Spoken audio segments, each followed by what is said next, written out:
one being the stratification, which a lot of people utilize. And okay, so starting out here, if let's say we want to stratify on invoice amount, very quickly here we get a variety of statistics down below here about that invoice amount. What's the net value, the minimum value, the maximum value, average value, etc., all posted. And in the strata, what Active Data calls these as bands that we can set up.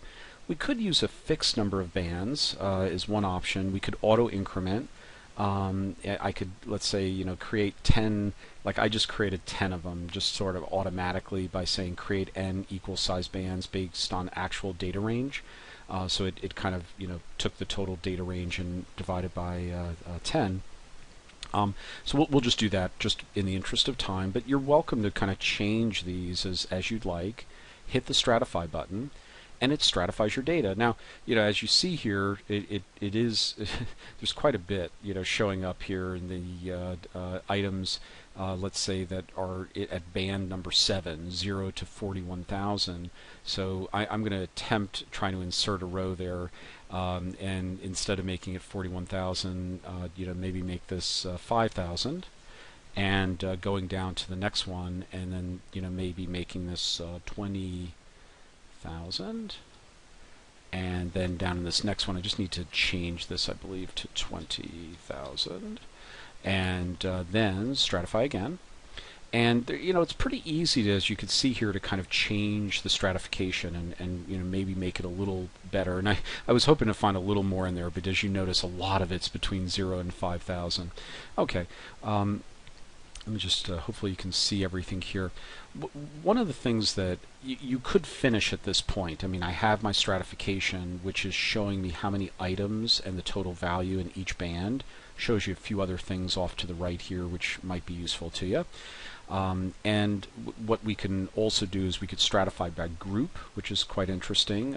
We can kind of group it by, say, vendor number in that example.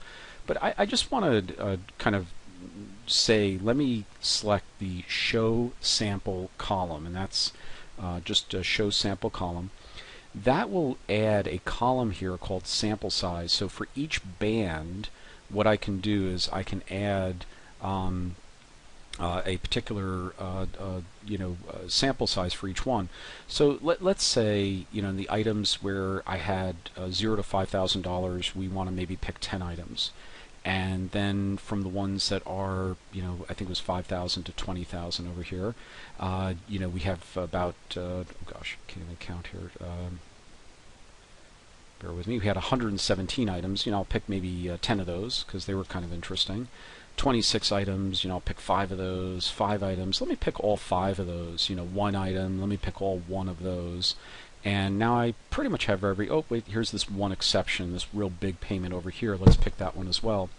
So, by selecting that, I now created a stratified sample of about 32 items. And maybe if I just want to make it 30, just to be, just keep it to 30, change that one down to 8. I think I'm adding correctly.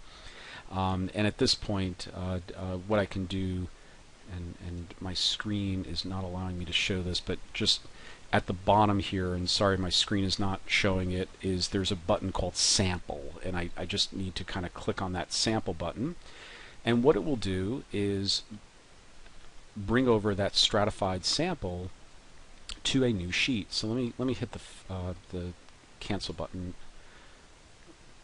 Now let me hit stratify and hit finish.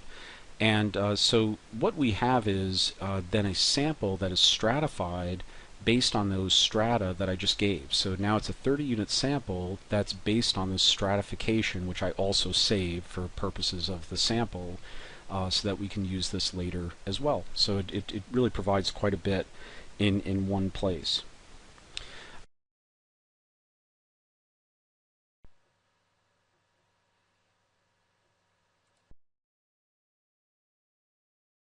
Okay, a couple of last things I wanted to show is the duplicates command, and the power of the duplicates command. I spent a lot of my days actually looking for duplicate payments, And one of the top ways of finding it. Now, I think I was the one who said to John to add 6 of these because you never know how many items you want to run duplicates on. So, I mean, you could go across. I don't even know if I have duplicates that follow every one of these. But if I want to look for duplicates on invoice date, enter date, check number, PO number, hell, I'll put vendor in there as well. Hit OK. I don't even know if there are any. Hey, there are. So there are a few that are completely duplicated. Invoice date, check number, enter date, amount, etc. And it not only gives you the duplicate, but it gives you the sequence of each duplicate, which is a really useful function, to know which duplicates go together. So that was one thing. But let me just go back here and say on the duplicates command, the one that I find the most useful when I'm doing my duplicate command is actually where you have a same, let's say invoice, maybe I'll do same invoice amount, same invoice date, different vendor number. And I find that that's a really useful way of doing it. I could go as far down and say, same invoice number, same invoice date, bear with me, different vendor number. You can even go that far, amount, date, invoice number, but then a different vendor number. Bear with me. I think I have some of these in my data. Yep, I do. So here we have vendor number 225 and 445. Same amount, it's only $20, but again, the invoice number, the invoice date, etc., all the same. So it's a really, and again, it provides that sequence. So, I know I'm looking for duplicate payments. You could be looking for duplicate inventory, accounts receivable. It doesn't really matter which one, but it does allow you to look for all of those as well. Okay. Last thing that I wanted to spend some time on today and is working over in more of the employee to vendor type testing and in merging of sheets. And so one of the things that as we take a look at active data, merge of sheets is kind of like VLOOKUP, but on steroids, as some people might say. So let's take I'll take the employee table in this case, and we have the vendor table here as well. So let me just take the vendor table. I'm going to merge sheets together. I have a lot open here from a sheets point of view, but I'm going to merge the vendor with the employee table. I'm going to select that. And we're going to merge this on the vendor address. And when we merge, we're going to kind of bring over a variety of columns. I don't need these items here. We really just need the vendor number, address, employee number, employee address. Now I want to select, okay, so this is what's really nice about merging sheets, and this kind of goes to all of the, or a variety of the different join commands that you would get in an Access or an ACL or an IDEA or TopCats or some of these other products out there, is in merging sheets together. You're able to kind of merge, say, sheet 1 to sheet 2, but where they match, which is this first item here, where they match, where they don't match, so that could be maybe, do I have payroll payments that don't match to a HR employee register? Rows in sheet 2 that match sheet 1, etc. This is kind of the reverse of what we're trying to do here, kind of looking backwards. But what I really like, and what I wanted to just kind of jump to, is this is where things perfectly match. So where you have your vendor address is 2121 West Main Street, and in the employee address it's 2121 West Main Street. It's exact. What I'm going to do is use this Levenstein fuzzy matching, and what that's going to do, it's going to stop itself at 5 matches, but if there's a difference in that address field by just a couple of digits, so for example from 1 digit to 3 digits, it's going to note that as a fuzzy match. I believe it also finds all the direct matches as well, but there's usually not as many of those. So what we're trying to do is find the more fuzzy matches. So okay, let me click on this. It'll make more sense to you, but I'm going to get an error when I click this button, and the reason is my vendor address field an employee address field, notice I'm grouping by vendor address over here, it says, well, the vendor address field doesn't seem to contain that column.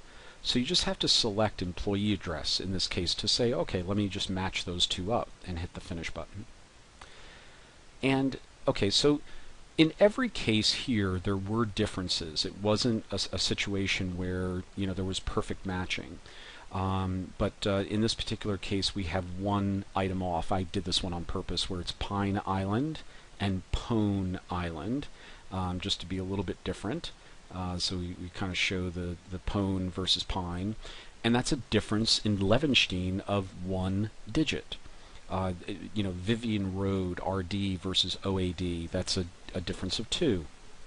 277, etc. So you kind of get the idea here of how you can utilize Levenstein fuzzy matching on this. Now, another thing that I want to try, and I think I have the right data for it, so we're just going to give this a whirl. Hopefully that we have the right data for it, is in merging sheets. I'm going to merge to my vendor table, but this time I'm going to say items that are showing up, I'm going to do it by vendor number, and why not, I guess, well, this doesn't really matter too much what I've selected there, but rows in sheet 1 that don't match a row in sheet 2. So these are items where I've made payments, but I don't have a vendor listing in the vendor file. So that's kind of this unmatched category. Hit the finish button.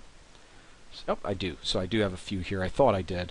Where this vendor number 1060522 does not appear in that vendor tab way over here. So in this vendor tab here. So it is a way to find payments to vendors that, let's say, were not in your vendor master file. So let me just go back to our presentation here.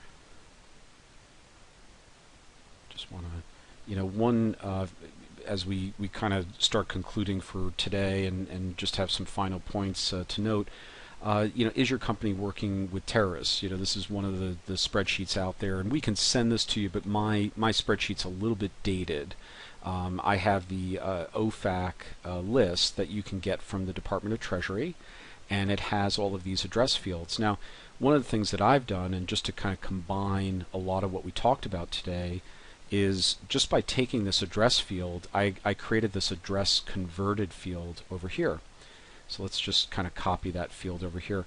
So in converting it, what I tried to do is take out all of the fluff that's in there. So I can convert selected cells and say, okay, turn the cells to uppercase, and active data turns it to uppercase. Then, remove all non-alphanumeric characters, so all of the punctuation and spaces and all that stuff, take that out. Last but not least, convert it cells to text. Okay, we've done all that as well. So, by doing that, I've kind of created this converted field, which, as you can see, is right here, and it's a much better field to do any sort of matching on, because it kind of removes a lot of the potential issues. So again, if you wanted to merge this sheet, mind you, when you're doing your merging, by the way, you can merge between different spreadsheets. So I can have my payables data open, and I can have my OFAC list open, and I can actually merge between the two. But in this case, I'm just going to go to my client, my OFAC address sum field, and I'm going to use the address converted field in both. We'll check all. And I'm just going to use the ones where they match at this point, just to show you pretty quickly. Hopefully there's a few matches in there. And bear with me 1 minute here. And in that OFAC list, we did have a couple of matches. So basically the OFAC list here, which again you can get from the Department of Treasury, to the client data, found a couple of matches. And